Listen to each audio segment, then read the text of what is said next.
أعوذ بالله من الشيطان الرجيم. بسم الله الرحمن الرحيم. وما علمناه الشعر وما ينبغي له إن هو إلا ذكر وقرآن مبين لينذر من كان حيا ويحق القول على الكافرين.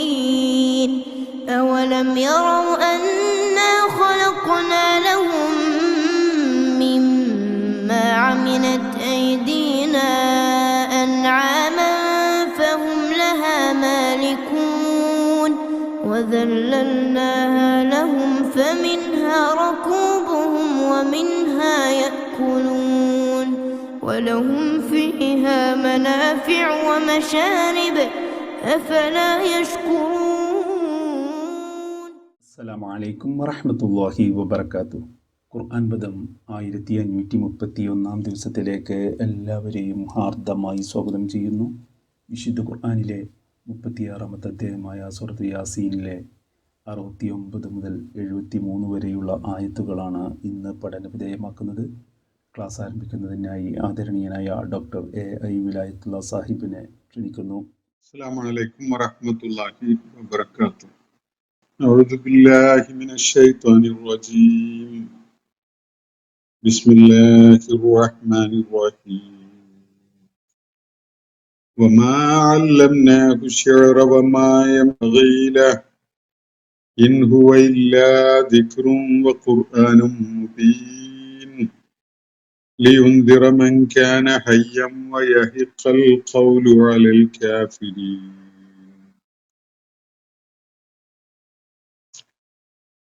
أولم يروا أنا خلقنا لهم مما عملت أيدينا أنعاما فهم لها مالكون وذللناها لهم فمنها ركوبهم ومنها يأكلون ولهم فيها منافع ومشارب أفلا يشكرون. صدق الله العلي العظيم. സൂറത്ത് യാസീനിലെ 69 മുതൽ 73 വരെയുള്ള ആയത്തുകളാണ് ഞാൻ നിങ്ങളെ കേൾപ്പിച്ചിട്ടുള്ളത്.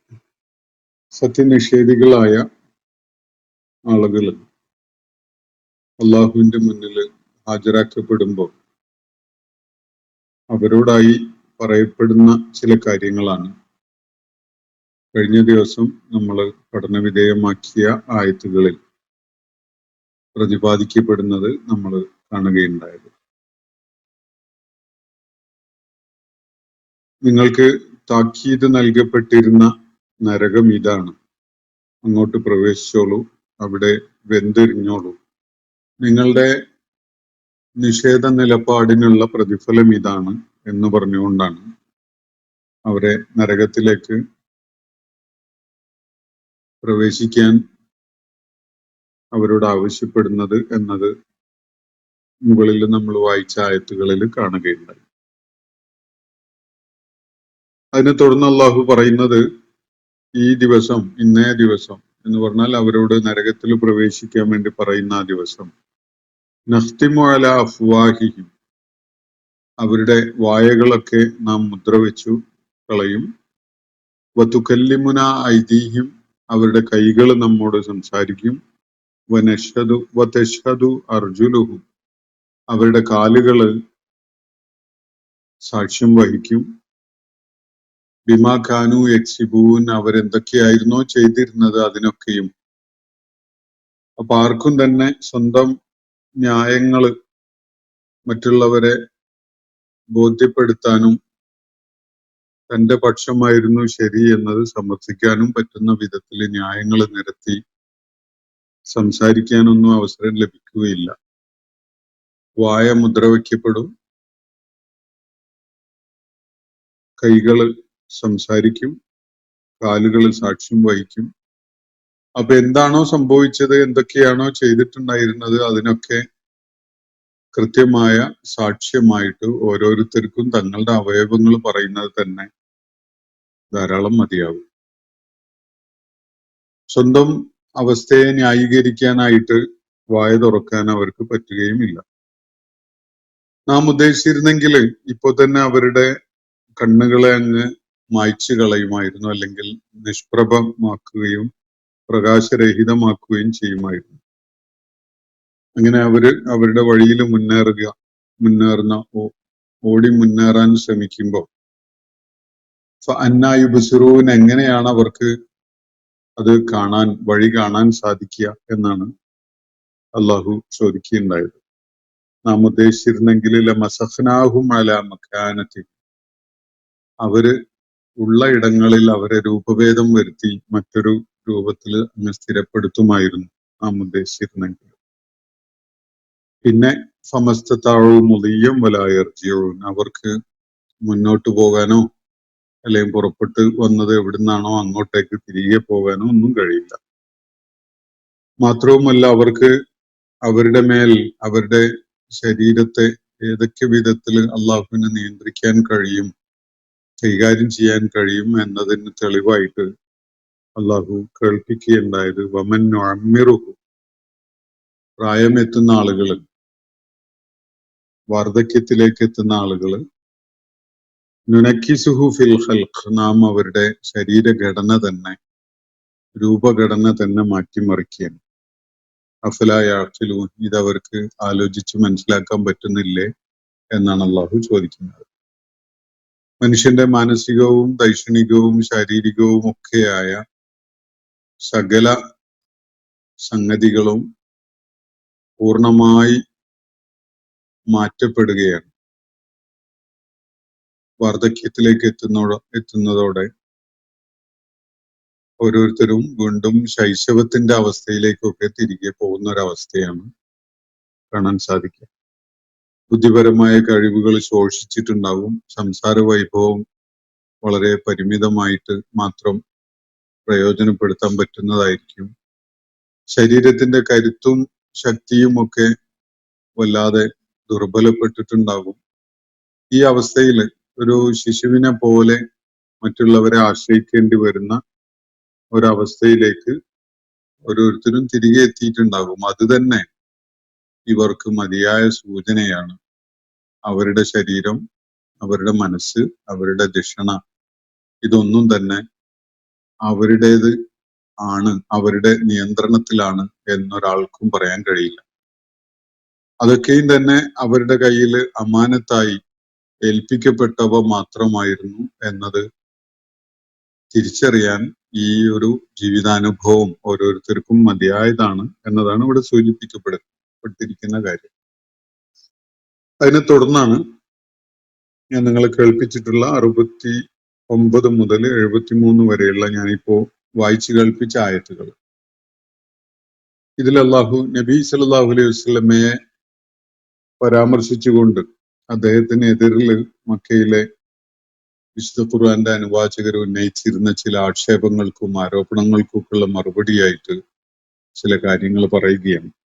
വമാ അല്ലംനാഹു ശിഅറ, അവരുടെ ആരോപണത്തിന്റെ കൂട്ടത്തിൽ ഒന്ന്, അദ്ദേഹം ഭാവനയിൽ പലതും കണ്ടുകൊണ്ട് കവിത രചിക്കുന്ന പോലെ ചിലതൊക്കെ രചിച്ചു കൊണ്ടുവന്നിരിക്കുകയാണ് എന്നതാണ്.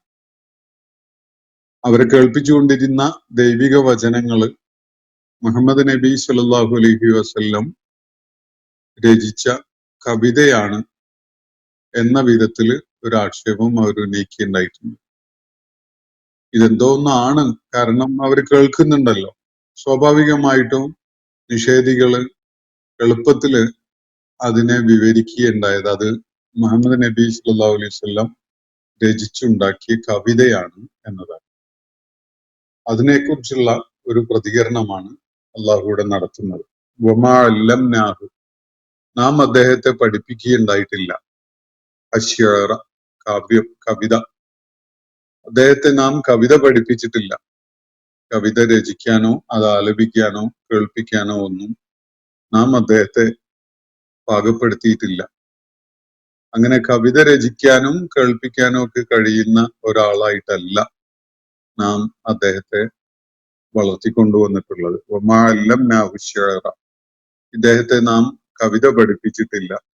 വമാ യംബഗീല, അങ്ങനെ കവിത രചിക്കുകയും അത് കേൾപ്പിക്കുകയും ചെയ്യുക എന്നുള്ളത് അദ്ദേഹത്തിനെ സംബന്ധിച്ചിടത്തോളം ആഗ്രഹിക്കാവുന്ന ഭൂഷണമായ ഒരു കാര്യവുമല്ല.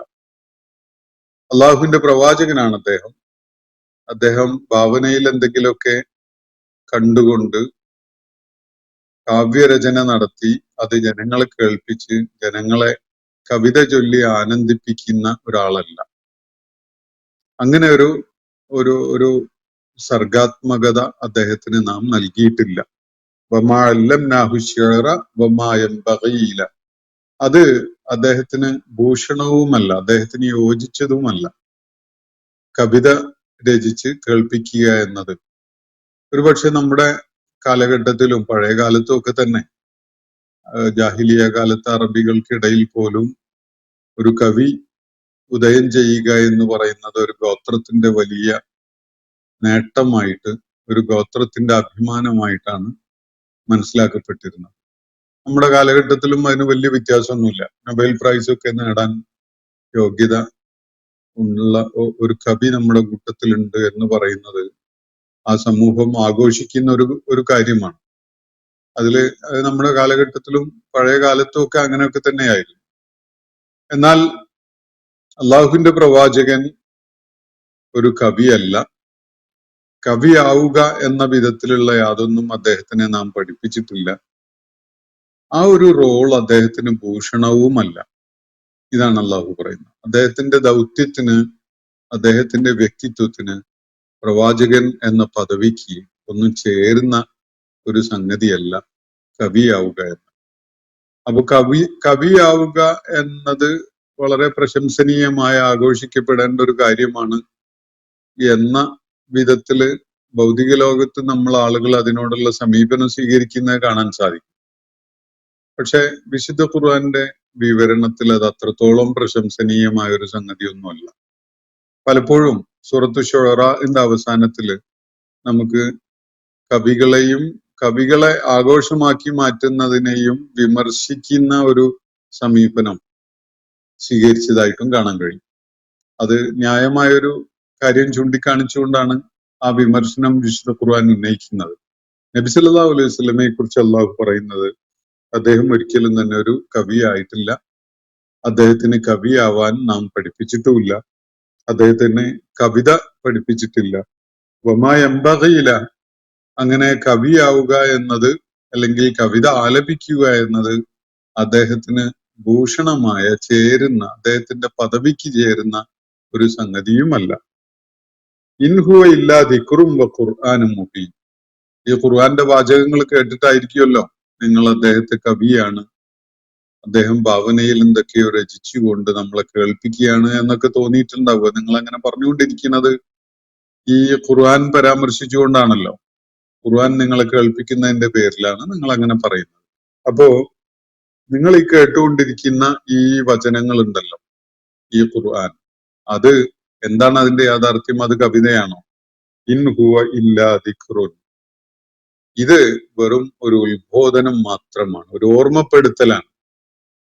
ഇത് കാവ്യരചനയല്ല, ഇത് ഒരു ഓർമ്മപ്പെടുത്തലാണ്, ദിക്റാണ്.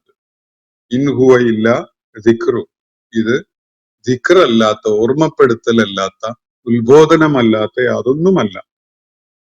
വ ഖുർആനുൻ മുബീൻ, സരളമായ ഒരു പാരായണവുമാണിത്.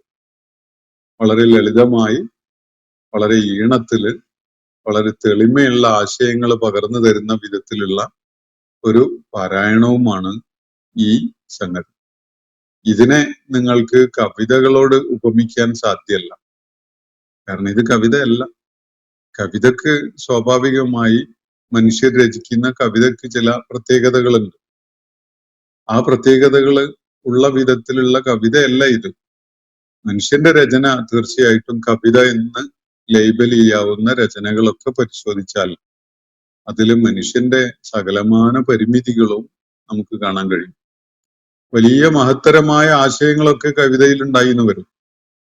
പക്ഷെ മനുഷ്യന്റെ സകല പരിമിതികളുടെയും ഒരു റിഫ്ലക്ഷൻ കൂടിയായിരിക്കും ഏത് മഹാകാവ്യവും പലപ്പോഴും കാര്യങ്ങളെ പെരുപ്പിച്ചു പറയുന്ന ഒരു രീതി കവിതയിൽ കാണാം.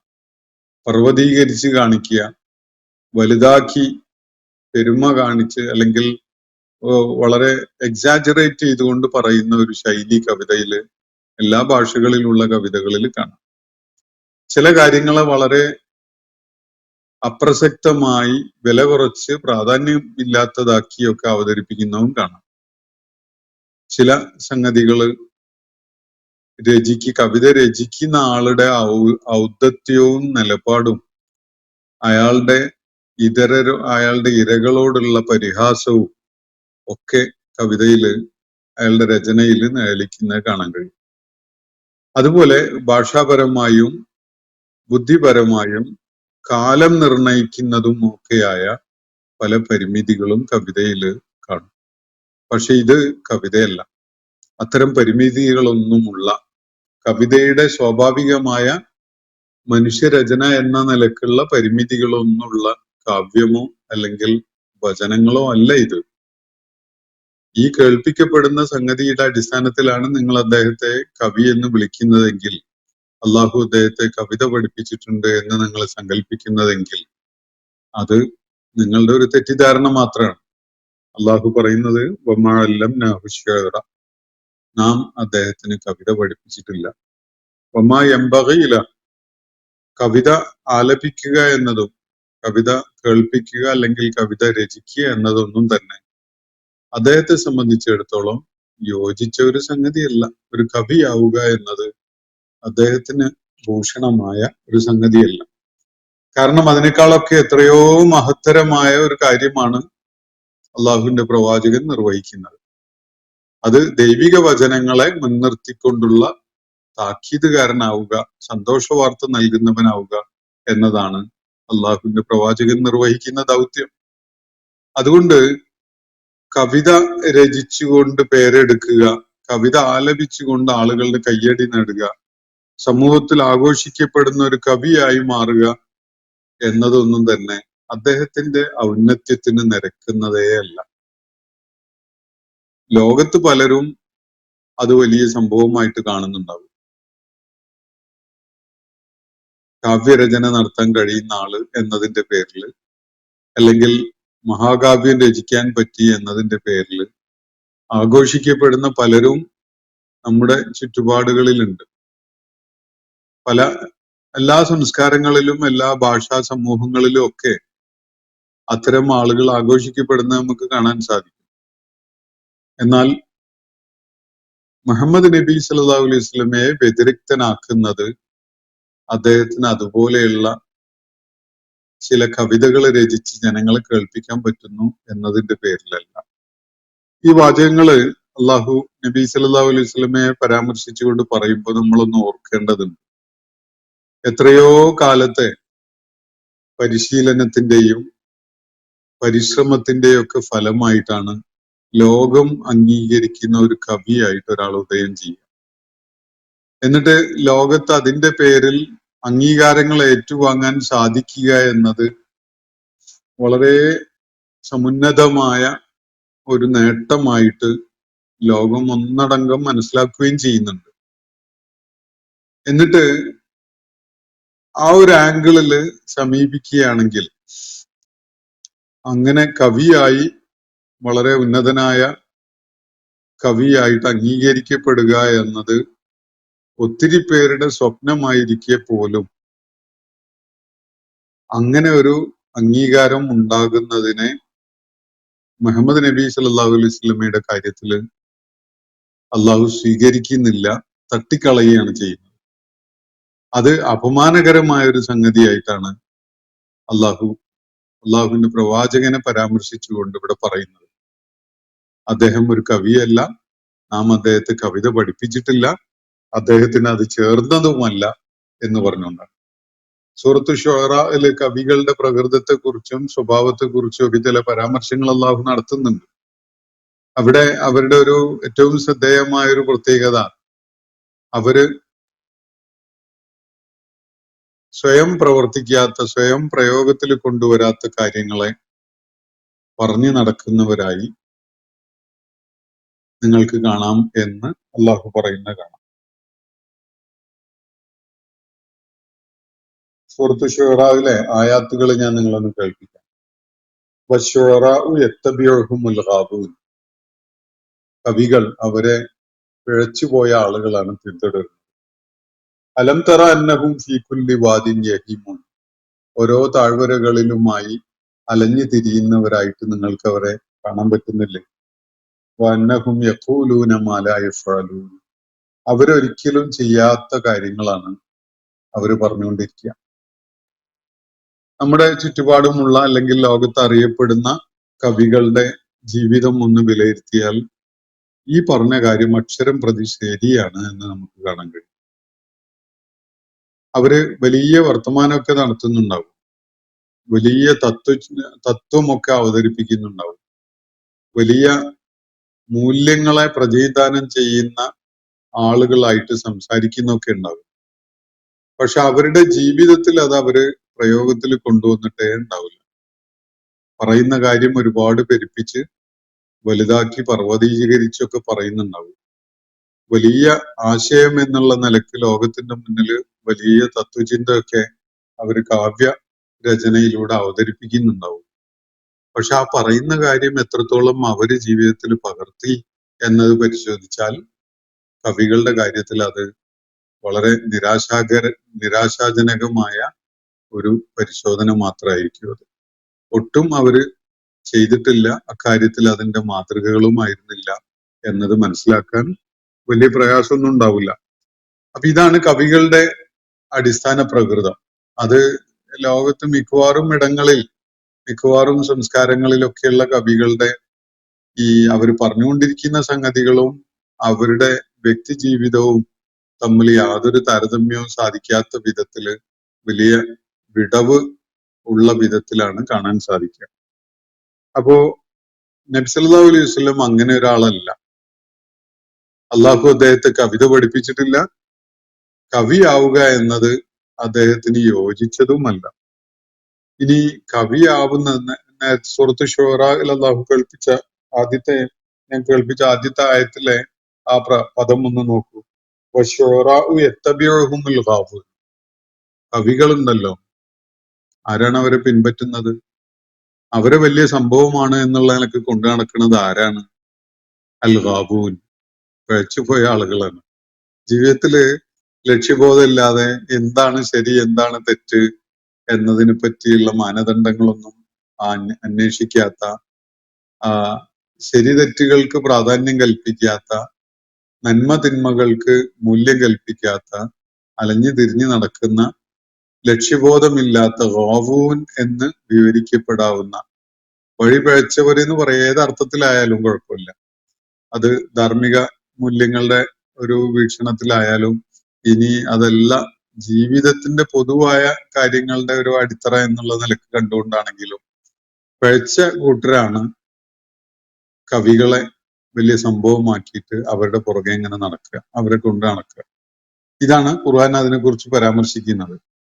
കവികളെ ആഘോഷമാക്കുന്നവരും കവികളെ വലിയ സംഗതിയായിട്ട് കൊണ്ട് നടക്കുന്നവരും യഥാർത്ഥത്തില് ഗാവൂനാണ് എന്നതാണ് ഇവിടെ സൂചിപ്പിക്കപ്പെട്ടിട്ടുള്ളത്. എല്ലാ കവികളുടെയും കാര്യത്തിലല്ല. ഖുർആൻ അതിനെ തുടർന്ന് ഇല്ലല്ലദീന എന്ന് പറഞ്ഞുകൊണ്ട് ഇവരൊഴികെ എന്ന് പറഞ്ഞുകൊണ്ട് ഒരു കൂട്ടരെ മാറ്റി നിർത്തുന്നുണ്ട്. സൂറത്ത് ശുഅറായില് അത് നമുക്ക് കാണാനും കഴിയും. പക്ഷെ പൊതുവെ കവികളുടെ പ്രകൃതവും കവികളെ ആഘോഷമാക്കി മാറ്റുന്നവരുടെ അവസ്ഥയും ഒക്കെ എന്താണ് എന്നത് ഖുർആൻ ഇവിടെ പറഞ്ഞത് അക്ഷരം പ്രതി ശരിയാണ് എന്നത് നമുക്ക് ലോകത്തൊന്ന് കണ്ണോടിച്ചാൽ മനസ്സിലാക്കാൻ കഴിയുന്ന കാര്യമാണ്. വമാ അല്ലംനാഹു ശിഅറ. ഇദ്ദേഹത്തെ നാം കവിത പഠിപ്പിച്ചിട്ടില്ല. വമാ യംബഗി ലഹു. അദ്ദേഹത്തിന് അങ്ങനെയൊന്നും ആവാൻ ആഗ്രഹിക്കാനും വയ്യ. അദ്ദേഹത്തിന് അത് ഭൂഷണമല്ല, ചേരുന്നതല്ല. ഇൻഹുവ ഇല്ലാ ദിക്ർ.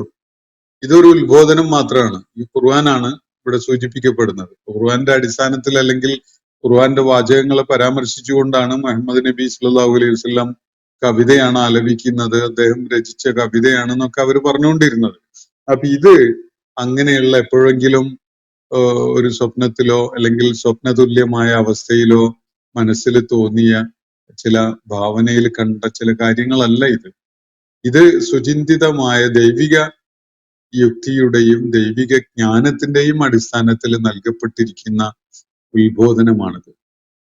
ഒരു വേവിന് നമുക്ക് മനസ്സിൽ തോന്നിയ ഒരു സംഗതി, കവികൾ പലപ്പോഴും അവരുടെ തന്നെ ആശയങ്ങളെയും തത്വങ്ങളെയും വേറെ കവിതകളിൽ തള്ളിക്കളയുന്നതോ അല്ലെങ്കിൽ അതിനെ ചോദ്യം ചെയ്യുന്നതോ ഒക്കെ കാണാൻ കഴിയും. കാരണം അവരുടെ കവിതകളിലും അവർ മുന്നോട്ട് വെക്കുന്ന ആശയങ്ങളിലും പലപ്പോഴും വൈരുദ്ധ്യങ്ങളും കാണാൻ സാധിക്കും. പക്ഷെ അങ്ങനെ ആലോചനയില്ലാത്ത, ചിന്തയില്ലാത്ത, ആസൂത്രണമില്ലാത്ത, മനസ്സിൽ തോന്നിയ ഭാവനയിൽ ഉണ്ടായിട്ടുള്ള ചില സംഗതികൾ കുറിച്ചിട്ടതല്ല ഈ വിശുദ്ധ ഖുർആന്റെ വരികൾ. ഇൻഹുവ ഇല്ലാ ദിക്റുൻ വഖുർആനും മുബീൻ. നല്ല തെളിമയുള്ള പാരായണമാണിത്. ആശയ വ്യക്തതയുണ്ട്, പാരായണം വളരെ സുഗമമാണ്. അതുപോലെ അതിന്റെ താളവും ഈണവും ഒക്കെ കാതുകൾക്ക് വളരെയേറെ ഇമ്പമുണ്ടാക്കുന്നതാണ്. ആശയപരമായ അതിന്റെ ആഴം നമ്മളെ വിസ്മയിപ്പിക്കുന്ന വിധത്തിലുള്ളതുമാണ്. അപ്പൊ ഇത് ഖുർആനും മുബീനാണ്. അത് ഒരു ദിക്റാണ്, ഒരു ഉത്ബോധനമാണ്. ലിയുൻദിറ മൻ കാന ഹയ്യൻ വയഹിഖൽ ഹഖ് വയഹിഖൽ ഖൗലു അലൽ കാഫിരീൻ. അപ്പൊ ഇത് തുടർന്ന് പറയുന്ന ഇതാണ്, എന്തിനു വേണ്ടിയാണ് ഈ ഖുർആൻ അള്ളാഹു അവതരിപ്പിച്ചിരിക്കുന്നത്? ഇങ്ങനെ കവിയാണ് എന്ന ആക്ഷേപമൊക്കെ ഉയരുന്നതിന്റെ പശ്ചാത്തലം ഖുർആൻ സമൂഹത്തെ കേൾപ്പിച്ചതാണല്ലോ. ഇത് ഒരു ഉത്ബോധനമാണ്, അതുപോലെ വളരെ തെളിമയാർന്ന ഒരു പാരായണവുമാണ് എന്ന് പറഞ്ഞതിന് ശേഷം എന്തിനു വേണ്ടിയാണ് അള്ളാഹു ഇത് അവതരിപ്പിച്ചിരിക്കുന്നത് എന്നത് വ്യക്തമാക്കുകയാണ്. ലിയുൻദിറ, താക്കീത് നൽകുന്നതിന് വേണ്ടിയാണത്. ആർക്കാണ്? ലിയുൻദിറ മൻ കാന ഹയ്യൻ, ആരൊക്കെയാണോ ജീവിച്ചിരിപ്പുള്ളത് അവർക്ക് താക്കീതാണ്. ഇത് സൂറത്ത് യാസീനിലാണ് നമ്മൾ വായിക്കുന്നത്, പ്രത്യേകം ശ്രദ്ധിക്കണം കേട്ടോ. മരിച്ചു കിടക്കുന്ന ആളുകളെ നിരന്തരമായി കേൾപ്പിക്കുക എന്നതിന് വലിയ വാശി പിടിച്ചുകൊണ്ട് പലരും പാരായണം ചെയ്യാറുള്ള ഒരു സൂറത്താണത്. അതിൽ അള്ളാഹു പറയുന്നത്, ഈ സൂറത്ത് അല്ലെങ്കിൽ ഈ ഖുർആൻ എന്തിനു വേണ്ടി അവതരിപ്പിക്കപ്പെട്ടതാണ്? ലിയുൻദിറ മൻ കാന ഹയ്യൻ, ജീവിച്ചിരിപ്പുള്ളവർക്ക് താക്കീത് നൽകുന്നതിന് വേണ്ടിയുള്ളതാണത്. എന്നാലോചിച്ച് നോക്കൂ, ലിയുൻദിറ മൻ കാന ഹയ്യൻ, ആരൊക്കെയാണോ ഹയ്യായിട്ടുള്ളത്. ഹയ്യ് എന്ന് പറഞ്ഞാൽ ഹയാത്തുമായിട്ട് ബന്ധമുള്ള വാക്കാണ്, മയ്യിത്തല്ല, ജീവിച്ചിരിക്കുന്നവൻ. ആരാണോ ജീവിച്ചിരിക്കുന്നത് അവന് താക്കീത് നൽകാൻ വേണ്ടിയുള്ളതാണ്. അപ്പൊ ജീവിച്ചിരിക്കുന്ന കാലത്താണ് ആളുകളെ ഇത് കേൾപ്പിക്കേണ്ടത്. ഇവിടെ ജീവിച്ചിരിക്കുക എന്ന് പറയുന്നതിന് ഈ സന്ദർഭവുമായിട്ട് ബന്ധപ്പെട്ടുകൊണ്ട് ഒരു അർത്ഥം കൂടിയുണ്ട്. അത് ഈ ജീവനുള്ള ആളുകൾ എന്ന് പറയുന്നതിനേക്കാൾ ഏറെ ഇവിടെ അതിന് പ്രാധാന്യമുള്ളത് ചിന്താശേഷിയുള്ളവര് എന്നതാണ്. കാര്യങ്ങൾ ഗ്രഹിക്കാനുള്ള കഴിവുള്ള, ചിന്തിക്കാൻ കഴിവുള്ള, ആലോചനയുള്ള, കാര്യങ്ങളെ വിലയിരുത്താനും മനസ്സിലാക്കാനും ഉൾക്കൊള്ളാനും സന്നദ്ധതയുള്ള, അകം ചത്തുപോയിട്ടില്ലാത്ത തരം ആളുകൾ. മനസ്സ്, മസ്തിഷ്കം, ധിഷണ ഒക്കെ ചത്തൊടുങ്ങി പോയിട്ടില്ലാത്ത തരം ആളുകൾ. ചില ആളുകള് വളരെ ശാരീരികമായിട്ടൊക്കെ വളരെ ഗംഭീരമായിട്ട് ഇങ്ങനെ നിൽക്കുന്നുണ്ടെങ്കിലും ചിന്ത പ്രവർത്തനരഹിതമായിട്ടുണ്ടാവും, ആലോചന ഇല്ലാതായിട്ടുണ്ടാവും, ധിഷണ പ്രവർത്തിക്കാതായിട്ടുണ്ടാവും. അങ്ങനെയുള്ള ആളുകൾക്ക് ഇത് പ്രയോജനം ചെയ്യൂല. ആർക്കാണ് ഇത് പ്രയോജനം ചെയ്യുക? അവരുടെ മനസ്സ് ചത്തതല്ല, ധിഷണ മരവിച്ചു പോയതല്ല, അന്വേഷണവും ആലോചനയും ഒക്കെ സജീവമായി നിലനിൽക്കുന്ന തരം ആളുകൾ. അത്തരം ആളുകൾക്കുള്ള താക്കീതാണിത് എന്നാണ് അള്ളാഹു ഇവിടെ പറയുന്നത്. അപ്പൊ ലിയുൻദിറ മൻ കാന ഹയ്യൻ, എന്തായാലും ഞാൻ ആദ്യം പറഞ്ഞ അർത്ഥം തീർച്ചയായിട്ടും ഇതിലുണ്ട്. പ്രാഥമികമായിട്ടുള്ള അർത്ഥം അതാണല്ലോ, ജീവിച്ചിരിക്കുന്നവർക്ക് താക്കീത് നൽകുന്നതിന് വേണ്ടിയാണ് ഈ ആയാത്തുകൾ അള്ളാഹു അവതരിപ്പിച്ചിരിക്കുന്നത്. ഈ ഖുർആൻ, ഈ തെളിമയാർന്ന പാരായണം അള്ളാഹു അവതരിപ്പിച്ചിരിക്കുന്നത്. അതൊരിക്കലും തന്നെ ചിന്താശൂന്യമായ ഭാവനയിൽ ആരെങ്കിലും രചിച്ചുണ്ടാക്കിയ കാവ്യ വാചകങ്ങളല്ല. പലപ്പോഴും കവിത രചിക്കുമ്പോൾ ഒരു കവിയുടെ ഫാക്കൽറ്റീസ് എല്ലാം ഒരുമിച്ച് പ്രവർത്തിച്ചോളണമെന്നില്ല. ചിലപ്പോ അയാളുടെ ഒരു ഭാവനയും വികാരങ്ങളും മാത്രമേ ഫലപ്രദമായിട്ട് പ്രവർത്തിക്കുന്നുണ്ടാവുള്ളൂ. അയാളുടെ ആഴത്തിലുള്ള ചിന്ത പ്രവർത്തിച്ചോളണമെന്നില്ല. എന്തായാലും അതുള്ള ആളുകളും ഉണ്ടാവും, ഇല്ലാത്ത ആളുകളും ഉണ്ടാവും. അപ്പോ ഭാവന എന്നത് ഒരു പൂർണ്ണതയുള്ളതോ അല്ലെങ്കിൽ തികവാർന്നതോ പൂർണ്ണമായിട്ട് നമുക്ക് ആശ്രയിക്കാൻ പറ്റുന്നതോ ആയ ഒരു ഔട്ട്പുട്ട് തരുന്ന ഒരു സംഗതിയല്ല.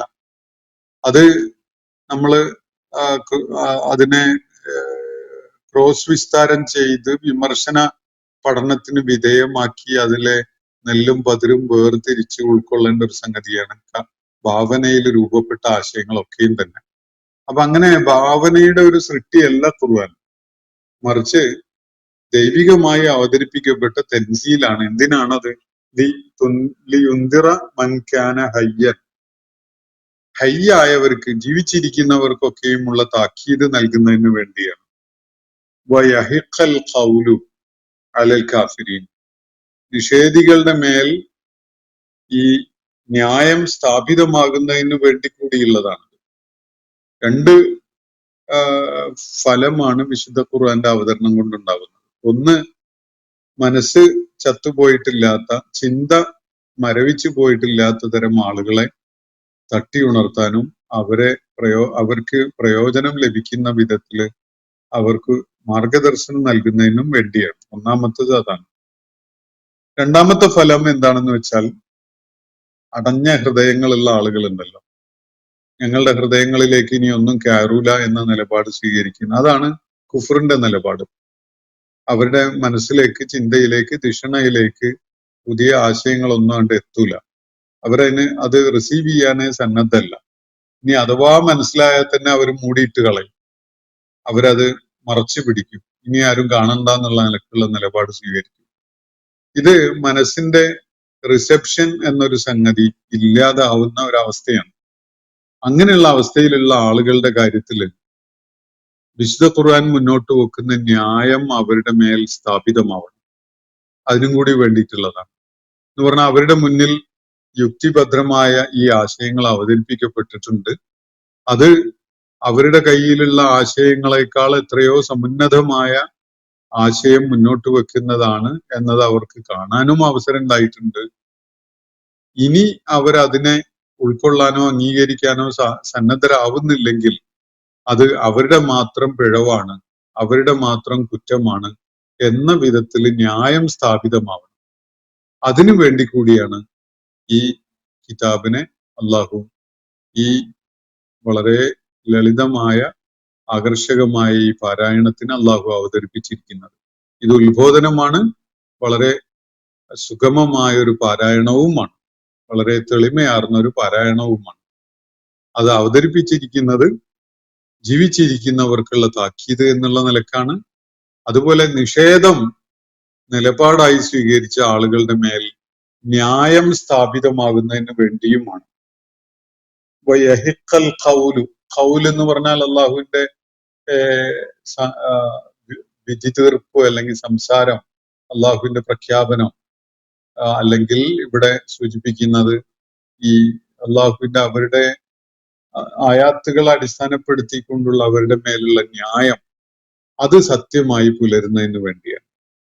അപ്പൊ ഇനി നിഷേധികൾക്ക് മറുന്യായങ്ങളൊന്നും പറയാനില്ലാത്ത വിധത്തില് സത്യം അവരുടെ മേൽ സ്ഥാപിതമാവണം.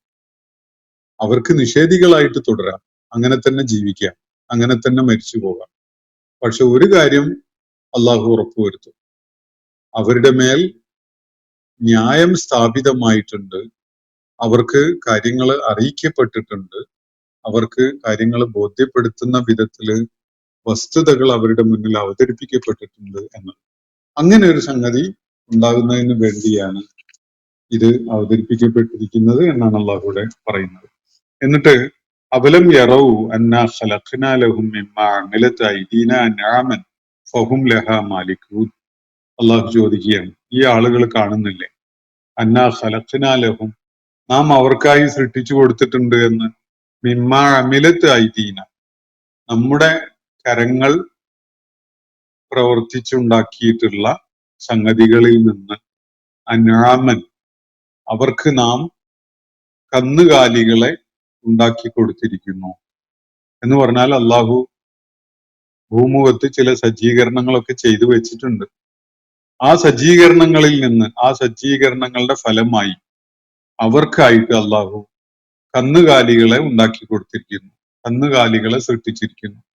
മനുഷ്യന്റെ പ്രയോജനത്തിന് വേണ്ടിയാണ് അള്ളാഹു വ്യത്യസ്തമായ സ്വഭാവ ഗുണങ്ങളുള്ള ഡൊമസ്റ്റിക് ആനിമൽസിനെ സൃഷ്ടിച്ചിട്ടുള്ളത്.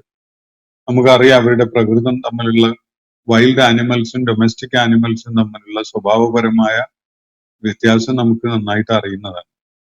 ഒരു പശുവും ആടും അതുപോലെയുള്ള വളർത്തു മൃഗങ്ങള് മനുഷ്യരുമായി എത്ര ഇണങ്ങിച്ചേർന്നുകൊണ്ടാണ് മനുഷ്യന് പ്രയോജനകരമാവുന്ന വിധത്തില് അവയുമായി ബന്ധപ്പെട്ട ഉൽപ്പന്നങ്ങൾ അവർക്ക് ലഭ്യമാവുന്ന വിധത്തിലുള്ള ഒരു നിലപാടും സ്വഭാവവും ഒക്കെയുള്ള ആളുകൾ ജീവികളായിട്ട് അവർ കഴിയുന്നത്.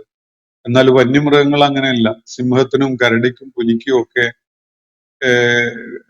പ്രസവം കഴിഞ്ഞാൽ പാലുണ്ടാവുമല്ലോ. പക്ഷെ ഈ പാല് മനുഷ്യന് കറന്നെടുക്കാനോ പ്രയോജനപ്പെടുത്താനോ ഒന്നും കഴിയാറില്ല. ഒട്ടകം, പശു, ആട് പോലെയുള്ള മൃഗങ്ങളെ മനുഷ്യന് പാല് കറന്നെടുക്കാനും അത് പ്രയോജനപ്പെടുത്താനും പറ്റുന്നുണ്ട്. അതുപോലെ തന്നെയാണ് ഈ അവയുടെ ശരീരവുമായി ബന്ധപ്പെട്ടുകൊണ്ടുള്ള മറ്റ് പല പ്രയോജനങ്ങളും. മാംസം, അവയുടെ രോമം, അവയുടെ തോല് തുടങ്ങിയിട്ടുള്ള എല്ലാം തന്നെ മനുഷ്യന് പ്രയോജനപ്പെടുന്നുണ്ട്. അപ്പൊ മനുഷ്യന്റെ ആവശ്യത്തിന് വേണ്ടി അള്ളാഹു സൃഷ്ടിച്ചു കൊടുത്തിരിക്കുകയാണ് ഈ കന്നുകാലികളെ. ഇതാണ് അള്ളാഹുയുടെ അടുത്ത് പറയുന്നത്. അത് എന്തിനാണ് അള്ളാഹു സൃഷ്ടിച്ചത്? മിമ്മ അമിലത്ത് ഐദീന, നമ്മുടെ കരങ്ങൾ ഉണ്ടാക്കിയവയിൽ നിന്ന് നാം അവർക്ക് കന്നുകാലികളെ സൃഷ്ടിച്ചു കൊടുത്തിരിക്കുന്നു എന്നാണ് അള്ളാഹു പറയുന്നത്.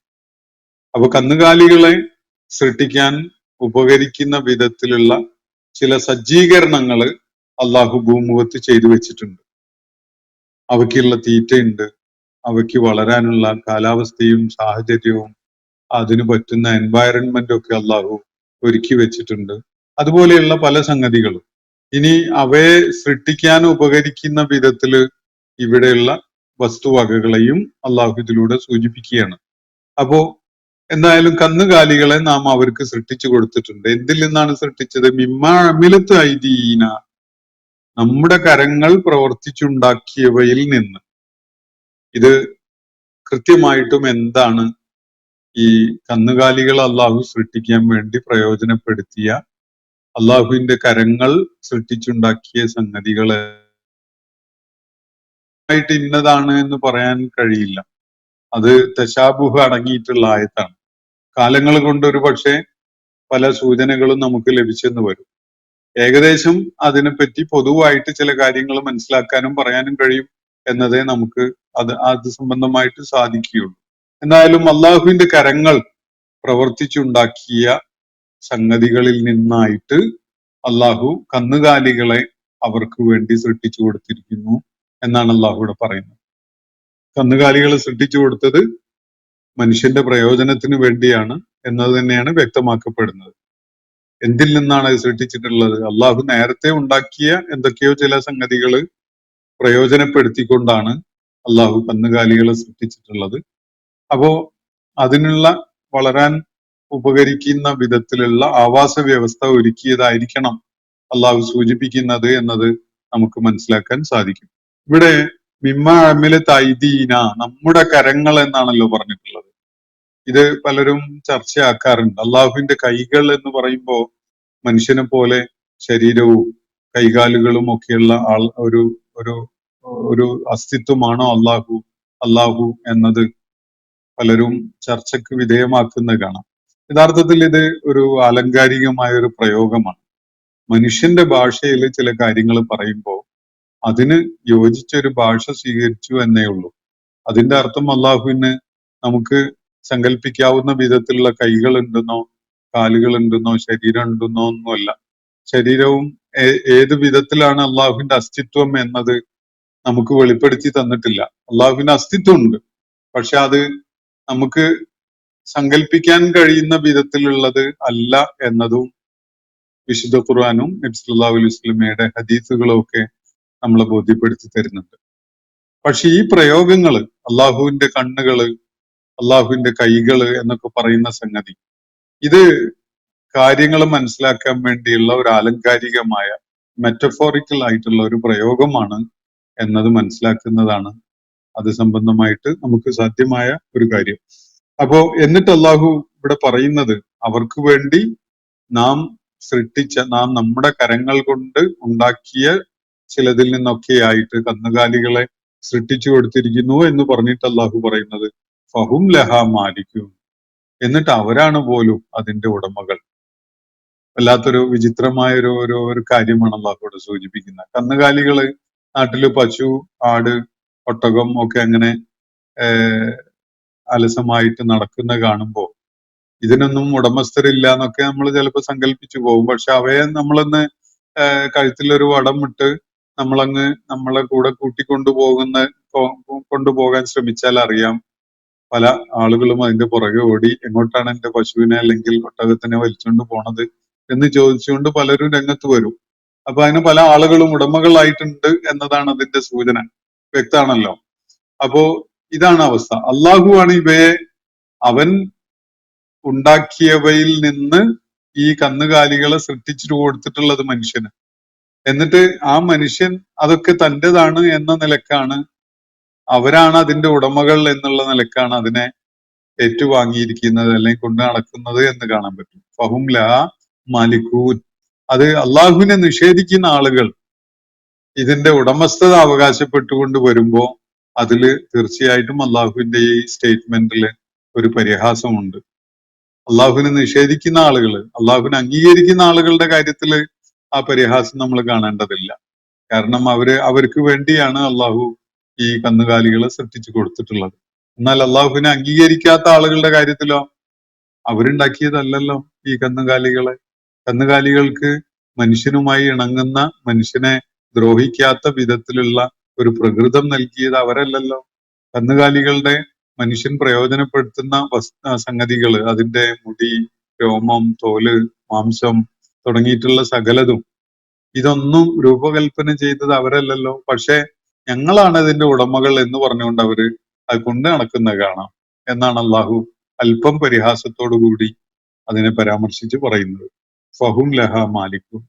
നമ്മുടെ കരങ്ങൾ കൊണ്ട് നാം ഉണ്ടാക്കിയതിൽ നിന്ന് നാം കന്നുകാലികളെ അവർക്ക് സൃഷ്ടിച്ചു കൊടുത്തു, എന്നിട്ടിതാ അവരതാ അതിന്റെ ഉടമകളാണ് എന്ന് പറഞ്ഞുകൊണ്ട് നടക്കുന്നു. ഫഹും ലഹ മാലിക്കൂൻ. അവരതിന്റെ ഉടമകളായിട്ട് മേനി നടിക്കുന്നു എന്നതാണ് ഇവിടെ സൂചിപ്പിക്കപ്പെടുന്ന കാര്യം. അപ്പോ വദല്ലൽനാഹാലഹും, നാം അവയെ, ഈ കന്നുകാലികളെ അവർക്ക് ഇണക്കമുള്ളതാക്കി കൊടുത്തിരിക്കുന്നു. ഫമിൻഹ റകൂബുഹും, അവയില് ഇവർക്കുള്ള വാഹനമുണ്ട്. വമിൻഹ യഅ്കുലൂൻ, അതിൽ നിന്ന് അവര് ഭക്ഷിക്കുന്നുണ്ട്. അള്ളാഹു കന്നുകാലികളുമായി ബന്ധപ്പെട്ടുകൊണ്ടുള്ള മനുഷ്യന്റെ പല പ്രയോജനങ്ങളെയും കുറിച്ചാണ് ഇവിടെ സൂചിപ്പിക്കുന്നത്. ഒന്ന്, മനുഷ്യന് ഇണക്കമുള്ളവയാണവ. വൈൽഡ് ആനിമൽസിനെ പോലെയല്ല.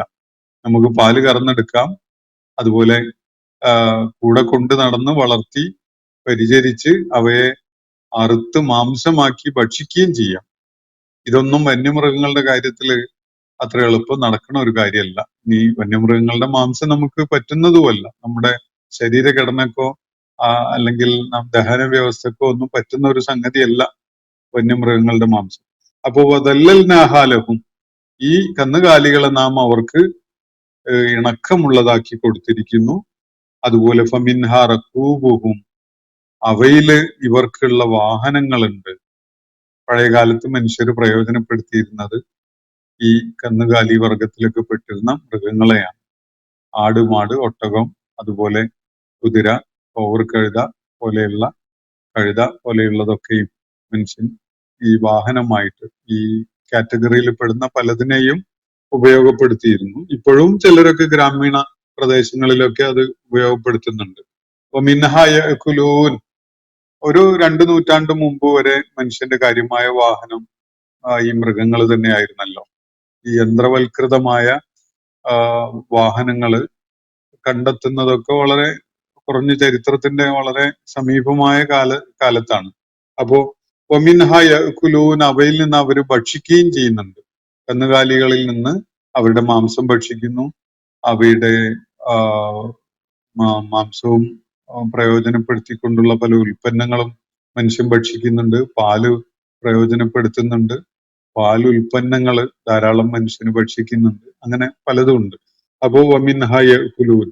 എന്നിട്ട് തുടർന്ന് അള്ളാഹു പറയുന്ന വലഹും ഫീഹ മനാഫിഉ, ഈ കന്നുകാലികളിൽ അവർക്ക് വേറെയും ഒരുപാട് പ്രയോജനങ്ങളുണ്ട്.